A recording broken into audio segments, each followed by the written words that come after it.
Bom, nosso próximo expositor é Marcelo Bongart, da Unesp de São José do Rio Preto, e ele vai falar do teorema do valor médio e algumas generalizações. Bom, primeiramente, bom dia a todos. Meu nome é Marcelo Bongart, eu sou aluno do mestrado do programa de pós-graduação lá em matemática do IBILSE, São José do Rio Preto, e hoje eu vou falar um pouquinho sobre o projeto de iniciação científica que eu desenvolvi em 2013, que fala a respeito de algumas generalizações do teorema do valor médio. Não seria bem generalizações do teorema do valor médio, tal como a gente conhece, mas de um teorema do tipo valor médio que a gente estudou, um teorema diferente. Bom, primeiro a gente vai só relembrar rapidamente, os 3 teoremas clássicos do tipo valor médio, que são, primeiro, o teorema de Rolle, que diz que se uma função ela é diferenciável no fechado e contínua e tem os extremos coincidindo, então a gente consegue um ponto onde a derivada se anula. O segundo, o teorema de Lagrange, o teorema do valor médio de Lagrange, diz que se a função, de novo, é diferenciável no fechado AB e contínua no fechado AB e diferenciável no aberto, então a gente consegue um ponto onde a derivada dele é aquele quociente ali, ou seja, a velocidade instantânea de uma partícula que tem aquela trajetória coincide com a velocidade média de todo o percurso. E o teorema de Cauchy, que diz que, nas mesmas hipóteses do teorema de Lagrange, existe um ponto C onde aquela identidade se verifica. F' de C igual vezes GB menos GA igual a G' de C, FB menos F de A. O teorema do tipo valor médio que nós vamos trabalhar de fato é o teorema que a gente chama de teorema de Flat. Ele tem um enunciado bem simples, parecido com o teorema de Rolle, inclusive os artigos que a gente estudou costumam chamar essa condição de condição tipo Rolle, que diz o seguinte, que se a função é diferenciável nesse fechado e as derivadas claro, como o intervalo é fechado, a gente está considerando derivadas laterais, Se as derivadas nos extremos coincidem, então a gente vai garantir que existe um ponto que se no intervalo aberto, onde essa identidade se verifica, certo? Então, ao ponto que satisfaz essa identidade aqui, a gente vai chamar simplesmente de ponto de Flat. Estou falando isso porque, no decorrer do trabalho, a nossa intenção é garantir a existência de alguns pontos para algumas funções que satisfazem algumas identidades, certo? Então, toda hora eu vou estar falando ponto de Flat, ponto de Flat, ponto de Flat. Então, é isso daqui que eu quero dizer com ponto de Flat. Bom, então, o nosso objetivo durante todo o projeto, e o meu objetivo aqui, expor, é o que a gente fez com o teorema do valor médio, a interpretação geométrica, que eu vou falar em seguida, algumas generalizações e eu vou tentar dar uma aplicação. Bom, o que seria a interpretação geométrica do teorema de Flat? Matematicamente falando, a gente está dizendo o quê? Que se você tem uma função diferenciável no intervalo fechado AB e que o coeficiente angular da reta tangente nos extremos, eles coincidem, ou seja, as retas são paralelas, então a gente vai conseguir um ponto onde a inclinação da reta tangente vai ser o mesmo da inclinação da reta secante, passando pelo ponto inicial, que seria AF de A, e pelo ponto que a gente está trabalhando, pelo ponto que a gente achou, que Xi, F de Xi, certo? Essa interpretação, ela é mais interessante se a gente pensa pelo lado da física, O que a gente está querendo dizer aqui? Se uma partícula tem essa trajetória e ela começa com uma velocidade e termina com a mesma velocidade, então a gente vai conseguir necessariamente um instante onde a velocidade instantânea vai ser como se você tivesse calculado a velocidade média do início até aquele instante, certo? E seria isso. Agora, como que a gente demonstra o teorema de Flat? A demonstração não é difícil, é uma demonstração bastante elementar. Primeiro, a gente vai supor, sem perda de generalidade, que as derivadas nos extremos é zero. A gente pode fazer isso tranquilamente, porque se não for, a gente define uma função psi desse jeito, certo? E daí, para essa função psi, nós vamos ter que as derivadas nos extremos são zero. E se essa função psi tiver um ponto de Flat, então a função f original também vai ter. Então a gente já supõe direto que a função original tem derivadas nos extremos igual a zero. Bom, a partir disso a gente define então essa função auxiliar, φ, definida por isso, esse quociente, f de x menos f de a, dividido por x menos a, desde que o x esteja no intervalo semiaberto, AB, e f' de a, caso contrário, certo?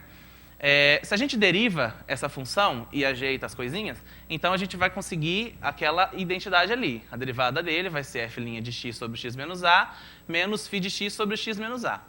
Bom, de cara a gente já ganha, só da definição de φ, a gente já ganha que φ de a é zero, né? Porque φ de a é f' de a e nós estamos supondo que ela é zero. Então, φ de a é zero.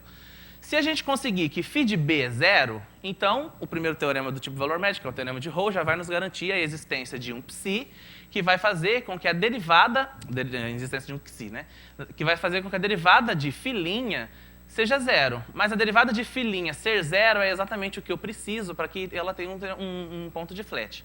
E aí o teorema estaria provado. O nosso problema ocorre quando o φ de b não é zero, certo? Só como nós estamos com funções reais, valores reais, quando o φ de b não é zero, tem duas opções, ou ele é maior ou ele é menor que zero. Se ele for menor do que zero, eu estou supondo ele maior do que zero. Se ele for maior do que zero, então, quando eu aplicar φ' em b, o que nós vamos ter? Φ' em b vai ser f' de b menos que c de b sobre b menos a. Fazendo as devidas continhas, vamos ter menos φ de b sobre b menos a. E como a gente supôs φ de b maior do que zero, b menos a é obviamente maior do que zero, então aquele quociente com um menos na frente vai ser menor do que zero. Bom, então a gente concluiu o quê? Que φ' de b é menor do que zero. Se φ' de b é menor do que zero, a gente consegue uma vizinhança, né? Por mais pequena que seja, a gente consegue uma vizinhança onde essa função φ vai ser decrescente, né? E se ela é decrescente, a gente consegue um x1 dentro do intervalo AB, onde 0, que é o φ de A, vai ser menor do que φ de B e que vai ser menor do que esse φ de 1. Segue do fato da função ser decrescente. E daí, pelo teorema do valor intermediário, como a φ é uma função contínua, né, porque ela é criada a partir de operações elementares entre funções contínuas, a gente consegue do teorema do valor intermediário que existe um psi dentro desse intervalinho, a x1, tal que as imagens da φ aqui coincidem. E aí, pelo teorema de Rolle, a gente vai conseguir o nosso ponto psi, que vai fazer a derivada ser zero e, portanto, ter o ponto de flat. O caso em que φ de b é menor do que zero é análogo. A única diferença é que a função aqui, em vez de ser localmente decrescente, ela vai ser localmente crescente, mas é análogo. Certo? Em seguida, a gente vê algumas variações do teorema de Flat, certo? As demonstrações são essencialmente as mesmas, só muda a cara da função φ que nós criamos, certo? Só que o que dá para a gente brincar um pouquinho são com as interpretações físicas. Por exemplo, na primeira, a gente tem que, nas mesmas hipóteses do teorema de Flat, vai existir um psi1, tal que isso daqui acontece. Isso aqui está nos dizendo o quê? Que do mesmo jeito que a gente garante que vai ter um instante onde a velocidade instantânea vai ser como se a partícula tivesse... vai ser como se a gente tivesse calculado a velocidade média da partícula do início até aquele instante, a gente consegue fazer isso daquele instante para frente também. A gente consegue um instante onde a velocidade instantânea vai ser a velocidade do móvel se ele tivesse ido daquele instante em diante até o instante B. Do mesmo jeito, a gente consegue um psi2, onde a velocidade instantânea daquele móvel vai ser como se você tivesse andado do ponto, né, da posição f de psi2 até f de b, mas no tempo inicial, ou seja, psi2 menos psi de a. E a mesma coisa, uma coisa parecida para esse aqui, mas agora trocando a ordem aí. Então, essas são as interpretações físicas, e a meu ver, e ao ver do orientador também, são mais interessantes até do que falar só da inclinação das retas tangentes lá. Tá. Agora, a pergunta era, como que a gente garante a existência desses pontos de flat? Será que a gente só tem uma condição que garante que eles existem? Só aquela condição, que eu tenho que fazer f' de A igual a f' de B? É muito forte isso. Isso é uma condição que restringe muito o nosso espaço. Então, a gente estava interessado em ver se a gente conseguia condições que relaxassem um pouco isso e fizessem com que a classe de funções de flat ficasse um pouco maior. E com isso a gente conseguiu descobrir algumas coisas. Bom, a primeira condição a gente chama de condição de Trahan, certo? A condição diz o seguinte, que se f é uma função diferenciável e ela satisfaz essa desigualdade aqui, então existe um ponto de flat. A gente pode observar de cara, a gente já ganha de cara, que o teorema de Flat é um corolário direto do teorema de Trahan. Porque se a f' de b é igual a f' de a, esses dois termos dessa multiplicação são iguais, então, obviamente, tem que ser maior ou igual que zero. Então, o teorema de Flat é um corolário do teorema de Trahan. Mas o que a gente ganha aqui com o teorema de Trahan é que, por exemplo, se você fixa que da velocidade final, por exemplo, f' de b, ela for igual à velocidade média, e você fixa, deixa isso fixo, a velocidade com que o móvel começa não interessa. Por quê? Porque se você colocar f' de b, por exemplo, igual à velocidade média do percurso todo, isso aqui já zera. E aí não importa qual foi a velocidade que o móvel começou, vai existir um ponto de flat ali. Vai existir um ponto onde a velocidade instantânea vai ser como se ele tivesse saído do início, ido até lá e calculado a velocidade média. Um jeito mais geométrico de escrever a condição de Trahan, para que a gente possa enxergar a interpretação geométrica dela, é se a gente fizer essa observação. Bom, f é uma função diferenciável em AB, e a inclinação das retas tangentes ao gráfico de f no ponto AF de A e BF de B são ambas maiores ou ambas menores que a inclinação da reta secante ao gráfico de f, certo? Se isso acontecer, que é essencialmente o que está escrito lá de um modo analítico, aqui agora de um modo geométrico, vai existir um ponto de flat. Ou seja, nesse nosso caso aqui, por exemplo, se a gente fixar a reta, se a gente passar a reta x igual a b e a reta x igual a a, e tomar a reta tangente ao gráfico da f, passando por AF de A, e chamar de Q o ponto de interseção dessas duas retas, x igual a b e da reta tangente, esse ponto vai ter coordenadas b e y de Q. E se a gente pegar e interceptar a reta tangente passando por BF de B com a reta x igual a a gente vai conseguir esse ponto P e y de P, que tem coordenadas A e y de P. O teorema de Trahan diz o seguinte, que para existir um ponto de flat, a gente precisa necessariamente que YQ seja maior do que F de B e YP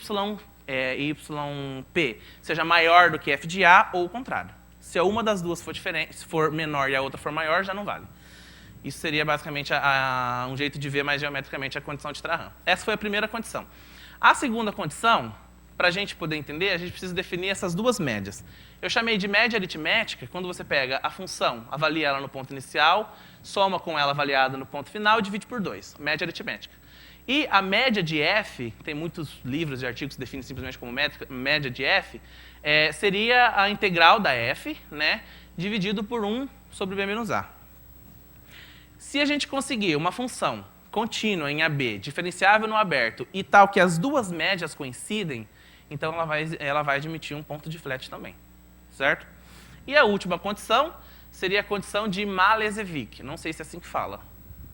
Maleševič diz o seguinte, se a gente pega uma função f de AB em R diferenciável, e que ela seja diferenciável um número arbitrário de vezes à direita do ponto x igual a a. E se a gente considerar a expansão de Taylor de ordem 1 com o resto dessa função, ou seja, é aquela expressão ali, onde esse φ de x que aparece aqui tem limite zero quando x vai para a direita, e a gente definir essa função φ1 desse jeito aqui, a gente vai ter uma propriedade legal sobre essa função, que a gente pode verificar por indução, que é essa igualdade aqui. Aqui na minha apresentação não vai fazer muito sentido essa igualdade, porque eu acabei não trabalhando muito com ela depois. Mas no projeto, sim. No projeto a gente provou uma generalização muito boa usando essa identidade aqui. Bom, definida essa φ1 aqui, a gente consegue escrever a condição de Maleševič da seguinte maneira. Se f é uma função diferenciável e φ1, como definido anteriormente, a gente considera essas duas condições. T1, ou seja, o produto da derivada de φ1 em B vezes φ1 em B é menor do que zero, e M1, a derivada de φ1 em A vezes φ1 de B menor do que zero, e aí a gente tem que, se uma das duas acontecer, não precisa das duas, uma delas acontecer, a gente vai ter um ponto de flat lá, certo? O mais interessante de se observar a respeito das condições para a existência de pontos de flat no geral é como elas se relacionam. E elas se relacionam como nesse quadro. Então, por exemplo, como eu já tinha falado, o teorema de flat é um corolário do teorema de Trahan, das condições de Trahan. Então, as funções que satisfazem a condição de flat, que é as derivadas nos extremos coincidirem, elas estão dentro da classe de funções que satisfazem a condição de Trahan. A condição de Tong, ela tem um pedaço, tanto na classe de Maleševič, quanto na classe de flat, quanto na classe de Trahan, certo? E a de Maleševič seria, entre aspas, a maior delas, que tem um pedacinho de todas, mas que tem funções aqui que só satisfazem Maleševič. E tem um pedacinho aqui fora, que são funções que também satisfazem o teorema de flat, mas que não satisfazem nenhuma das condições. Isso é um problema que está em aberto ainda. A gente conseguiu condições suficientes, 3 condições suficientes, mas nenhuma necessária ainda. Nada que pudesse, não, isso aqui acontece, sei somente sei que acontece. Isso é uma coisa que está em aberto ainda.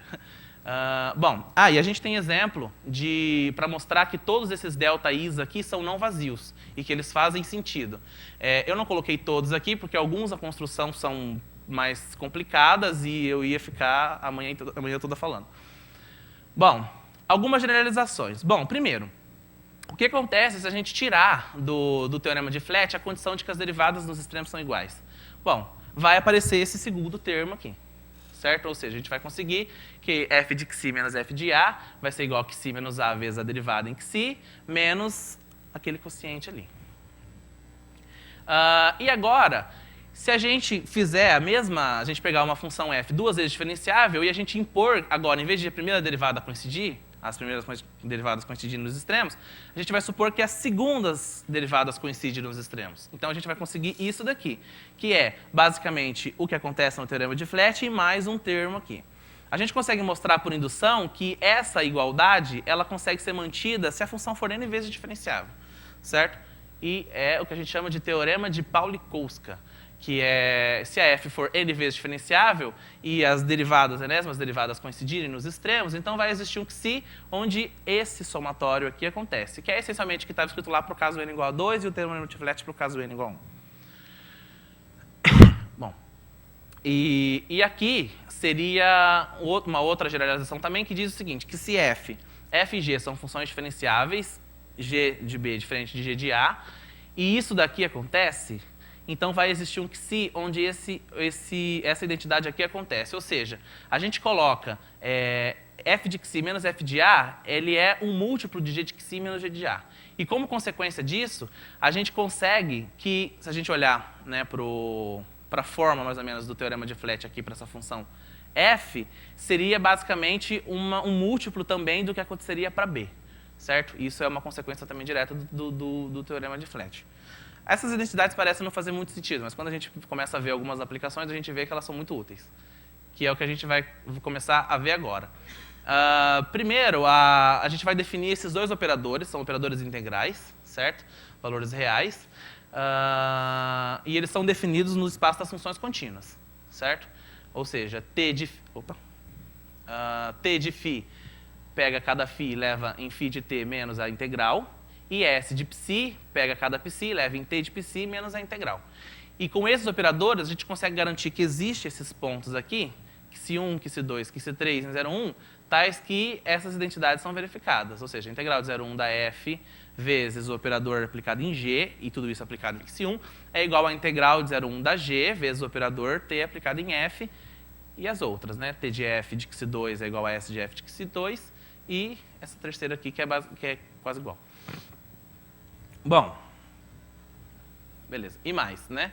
Se a gente pega f e g, funções contínuas, e então vai existir xi1 e xi2, que vão satisfazer essas identidades aqui também, com os operadores que nós definimos no slide anterior, certo? Essas aplicações aqui, talvez não fiquem muito claras para que elas servem, mas, por exemplo, teve muitos problemas que foram anteriores de Olimpíadas e tal, que as pessoas demoravam muito para responder de alguns outros métodos, e essas identidades aqui fazem com que saiam assim, 2 linhas, 2, 3 linhas. Eu não sei exatamente, porque a gente trabalhou mais sem o compromisso de aplicar, a gente trabalhou mais com o compromisso de garantir que existiam esses pontos e que essas identidades fossem satisfeitas. Mas eu acredito, e o orientador também acredita, que tenha bastante aplicação, talvez na análise funcional, na física e tudo mais. Aqui, a última aplicação que nós vamos ver a gente vai pegar uma função f no L2, o espaço das funções quadrado integráveis da Lebesgue, e a gente vai definir o operador de Volterra por isso aqui, o operador de Volterra mesmo, né? V de f aplicado em x e a integral de 0 a x de f. Se a gente pega uma psi contínua e uma φ de 0,1 diferenciável, com filinha diferente de 0 para tudo x em 0,1, a gente vai definir o operador de Volterra com peso desse jeito aqui. A gente vai colocar um peso nessa integral aqui, certo? Ou seja, v de φ de psi de t vai ser a integral de φx vezes psix dx de 0 a t.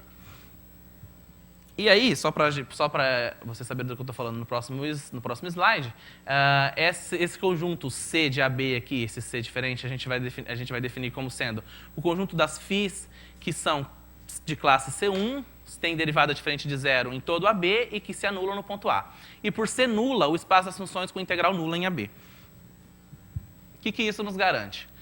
Primeira coisa, a gente garante que se f é uma função que está em C nula e g é de classe C1, com g' diferente de zero para todo x em AB, a gente garante que existe um que-se que faz com que a gente possa tirar o peso de dentro da integral. Ou seja, o operador de Volterra com peso g aplicado em que-se é a mesma coisa que você tirar o g avaliado em A para fora e avaliar e fazer o operador de Volterra da f normalmente, sem peso. Certo? O que isso nos ajuda? Se a gente pega essas funções fg reais contínuas e 0, 1, então vai existir um que-se tal que essa identidade toda aqui acontece, certo? Se essa psi, se essa φ que nós estamos pegando aqui for uma função que em 0 é 0, olha o que acontece. No teorema anterior, se φ de 0 for 0, então vai existir um psi onde essa identidade vale, ou seja, o operador de Volterra com peso φ em f, avaliado em que-se, vezes a integral de 0, 1 de g, é igual ao operador de Volterra com peso φ, avaliado em g de que-se, vezes a integral de 0, 1 da f, certo? Por exemplo, é o caso da função φx igual a x. Essa é uma função que se anula no zero e, portanto, a gente consegue, substituindo só o que acontece aqui no de cima, a gente consegue essa identidade, que a integral de 0 até 1 da f, vezes a integral de 0 até que-se de x, g de x, é igual à integral de 0 a 1 da g, vezes a integral de 0 a que-se de x, fx. Esse problema aqui é um problema muito conhecido, é o problema dos zeros do operador de Volterra. Não sei se alguém conhece, mas é um problema muito conhecido que eles querem garantir pontos em que esse operador aqui, que essa identidade vale, que é garantir a existência desses que-ses, que essa identidade aqui vale. Mas o que a gente quer fazer no fim é o seguinte, nós vamos trocar fg por seus quadrados. Se a gente troca fg por seus quadrados, no teorema anterior, a gente vai ter que existe um que-se, que essas coisas aqui acontecem. Mas nós estamos no espaço das funções quadrado integráveis da Lebesgue. Então, a integral dessa função ao quadrado aqui, onde elas aparecem aqui, nada mais é do que a norma dessas funções ao quadrado, né? Então, se a gente substitui tudo pela norma, a gente vai ter essa desigualdade aqui. E, de novo, se a gente considera o espaço uma função peso que se anula no zero, a gente vai conseguir essa igualdade aqui. Essa igualdade parece bem inofensiva, mas ela diz bastante a respeito da função fg. Por exemplo, se a gente estiver num espaço onde é complicado demais calcular a norma da f, a norma da g e fazer a multiplicação aqui, a gente pode, com o que-se adequado, a gente pode trocar de ordem. A gente pode simplesmente colocar o peso na g e calcular a norma dele em L2 e depois calcular o peso, a f aqui, certo? Isso diz mais coisas também. Se a gente escreve essa igualdade diferente, em vez de escrever como está aí, escrever assim,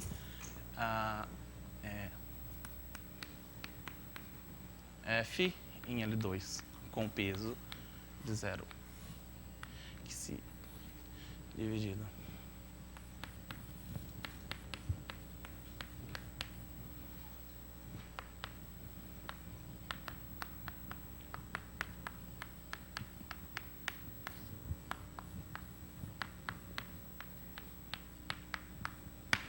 Se a gente escreve ela desse jeito, em vez de escrever como está escrito ali, a gente consegue enxergar mais coisas, né? A gente consegue enxergar, por exemplo, que se f e g elas têm alguma relação de igualdade ou alguma relação de proporcionalidade no espaço L2 de 0, 1, por exemplo, a gente vai conseguir um ponto fixado uma função peso, eu vou lá e fixo uma função peso que se anule no zero. Fixada essa função peso, eu vou conseguir um que-se onde elas também vão ter a mesma relação de igualdade ou de proporcionalidade nesse espaço L2 de 0 que-se aqui, certo? E eu não coloquei, porque eu achei que eu fosse extrapolar o tempo, inclusive devo ter extrapolado, mas isso ajuda bastante também quando a gente pensa em relação de ortogonalidade entre funções, certo? Se a gente consegue funções ortogonais no espaço, por exemplo, L2 de 0, 1, e a gente fixa uma função peso, a gente consegue um ponto onde essas funções também vão ter essa relação de ortogonalidade no espaço L2 com esse peso que a gente fixou. A gente é livre para fixar esse peso. Tem algumas condições, a gente tem que garantir que o φ de 0 é 0 e tudo mais, mas olhando de um jeito geral, isso é muito bom, porque a gente consegue fixar o peso que a gente quer, o peso conveniente, e garantir e manter a relação de ortogonalidade, ou de proporcionalidade, ou de igualdade entre esses dois espaços. E aí, eu parei por aqui, mesmo pela questão do tempo. Mas a gente pode estender ainda esse estudo, por exemplo, para a questão da estabilidade de pontos de flat. Estabilidade no sentido de Haier-Zulan. O que eu estou querendo dizer com isso? Se eu tiver uma função que tem um ponto de flat lá, eu consigo uma vizinhança epsilon, de maneira que quando eu aproximar uma função h a uma distância epsilon dessa função f, será que eu consigo que essa função h tenha um ponto de flat e que esses pontos de flat sejam próximos a um delta? Será que eu consigo? Consigo. Tem uma certa condição que a gente precisa colocar, mas consigo. Certo? E outra coisa. O que mais que eu ia falar? Ah, tá. E outra coisa. O trabalho, a gente focou em fazer esse estudo para as funções reais de AB em R, certo? Mas os artigos que nós estudamos, eles fazem muito mais coisa. Eles estendem esse estudo, por exemplo, para as funções no RN, para funções holomorfas, para funções convexas, tem teorema de Flat para funções convexas, tem teorema de Flat para funções holomorfas. Então, tipo assim, isso foi o início de tudo, né? Mas tem muita coisa para ser estudada ainda. Aqui foram as referências que eu usei. Vocês podem ver que a gente fez todo o projeto baseado em artigos, porque os livros de análise geralmente não abordam o teorema de Flat, então a gente fez praticamente tudo baseado em artigo. Esse primeiro artigo tem a demonstração detalhada do teorema de Flat.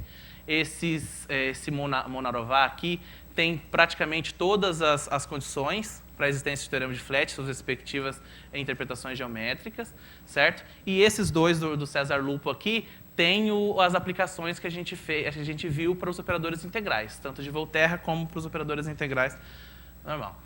Aqui, esse de Meyers, tem as variações do teorema de Flat, que foi a hora que a gente brincou um pouco com aquele negócio de trocar o lado lá e tal. E aqui o Tong e o Tahan também falam um pouco sobre as condições de existência dos pontos de Flat. Por fim, eu queria agradecer ao meu orientador por toda a atenção, carinho e dedicação. Agradecer à FAPESP por ter financiado, né, o projeto e por ter nos apoiado. E, por último, ao IMPA pela oportunidade de estar aqui falando para vocês um pouco sobre o que a gente trabalhou. Muito obrigado.